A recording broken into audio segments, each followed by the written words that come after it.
Shalom, party people, and welcome to the 12th C. Today is October 22nd, 2022. It's day 21 of 75 hard for me.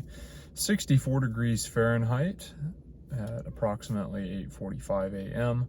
Obviously, as you can tell by how dark it is outside this vehicle, that it is not that time. I ran 3.5 miles this morning, did 300 push-ups, did 100 pull-ups. Those 300 push-ups were feet elevated, and for whatever reason, you can chalk it up to whatever, but I'm going to default to excuses are lies. For whatever reason, my run this morning was very slow. I was breaking up the run with push-ups, and at the halfway mark I did 50 pull-ups, and then at the conclusion I did the other 50 pull-ups. But excuses are lies. I was slow, and I don't even want to know how slow I was. But it was more of a ground pounding jog than it was an actual run. And it was just more about getting it done and not really caring how fast or slow I was going. Obviously was focused on my arms, my shoulders, all that good stuff for the 300 feet elevated push-ups and the 100 pull-ups. But it's over now, and this next run is going to be as good as I can make it. Recap of yesterday: did my photo gallon, 197 pounds, 3 miles, 100 pull-ups, and 200 feet elevated push-ups, walking and stretching. I did my reading in the Bible in Hosea 8 through Joel 3. Peanut butter banana oatmeal for breakfast, enchilada nachos, apple, cheese, and then veggies and hummus. Had for dinner steak and spinach with an apple, cheese, sweet potato, and crescent rolls. No sugar added, dried apricots as well, and continued my reading in the 48 Laws of Power. For today, it was Shabbat until sundown today, and had a very wonderful time with some family, and we got to celebrate a very special birthday to a grandparent who turned 90, and so that was a whole lot of fun. For today, I did my 3.5 mile run this morning, as I discussed how slow that was, with my 300 feet elevated push-ups and 100 pull-ups. My photo gallon, 197 pounds was my weigh-in, and you may be wondering why I'm consistently weighing 197 pounds. I'm using a different scale for right now, and it doesn't go in 1/10 of a pound increments, and it's also very small as far as the hash marks because it's analog. And so I'm having to make a best guess that I'm pretty sure it's coming out at 197 pounds. So bear with me on that. Today I should be using a medical scale and should have a much more accurate. Continued in my Bible reading, read all of the book of Amos and Obadiah. Did walking and stretching. Did peanut butter banana oatmeal, again, surprise, surprise, for breakfast. Had a very small amount of enchilada. I had some chicken, some cheese, sweet potato. There was a very small amount of regular potato in there with it, and then some spinach and carrots. For dinner tonight, at our celebratory dinner, we had I had chicken fried steak with jalapeno gravy, and that was phenomenal. I had it with fries and hush puppies. And some homemade rolls and butter, and continued in my reading of the 48 Laws of Power. I am getting very close to completing the 48 Laws of Power. It is a very interesting book, as I've said multiple times. The most interesting part that stood out to me in the last little bit that I've read has been using what the author calls the mirror effect. And it is reflecting somebody's attitudes and actions back towards them for multiple reasons. Some of it is to demonstrate that you are similar to somebody, and that will breed connection and can help you get closer to people quicker.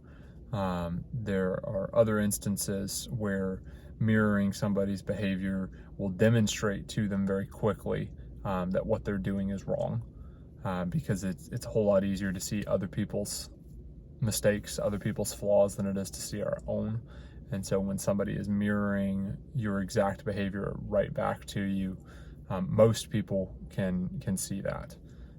There's also the concept of dealing with things in metaphors and not dealing with things in direct line.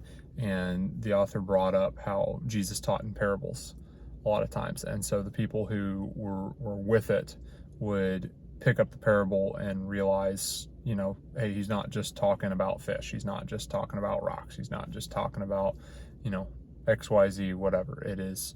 He's talking about daily life. He's not just talking about sheep. He's talking about people. And that was really interesting. He shared an anecdote about a psychologist who would, or a psychiatrist, I guess, who would do marriage counseling, and the husband and wife would be talking about how they had issues with how they wanted to eat dinner, and that was systemic of their intimacy problems, but they weren't making that connection, and the psychiatrist was. And basically the psychiatrist helped them on purpose with their dinner problems, and then he would purposely steer them away from their intimacy problems.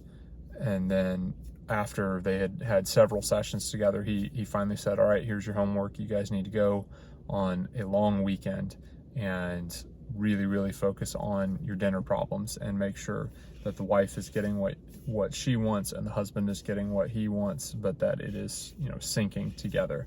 And by them focusing on the metaphor of their dinner problems, their intimacy problems actually fixed themselves, because they realized what was going on mid-dinner. It's like, oh, wait a second. This isn't just about the fact that I want this and that I want it this way. It's that, oh, I want this and you want this, and we need to for each other. And so that was actually really cool. But all in all, I am enjoying the 48 Laws of Power. I don't think it is a end all be all book, but I do recommend it for, number one, just picking up on a few things for how the powerful actually work, so that way we don't fall for some of those traps that are there. There's a lot of like con artist stuff in there, and like how con artists prey on people who are, just 9 to 5, only got their minds on, work and family and entertainment, and how people can exploit that. I definitely don't recommend the 48 Laws of Power to anyone who is truly seeking, to be the boss and make the rules, because I'm afraid that someone will use that solely for manipulation tactics. And that material is there. It's not like it's a roadmap, but it's concepts for sure that someone could apply for people who I used to work with regularly. I could see the potential dangers for some of them in that, because it laid it all out, and if they wanted it, they could go get it. But kind of like I was talking the other day, how money is a tool. Well, power is a tool. You can use power for good or for evil. And I also do believe that power corrupts. And so people can start with relatively good intentions of power, and then it's just going to spiral from there.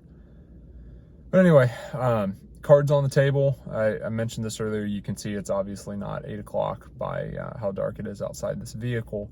I'm actually filming this on the 23rd, and I'm about to go do my workout for this morning. And then I'll film another video for that one. But thank you so much for continuing with me in this journey. To the brother who is on the exact same schedule of 75 Hard as me, and then to the new brother who just dropped some stuff in the comments, who we didn't even realize we were on the same schedule. Keep it up. Go kick butt and take names. Go do hard things. And then to the other people who are just in the cheerleading section or the drill sergeant section for some of you in my text group, thank you so much. And to everybody, go do hard things.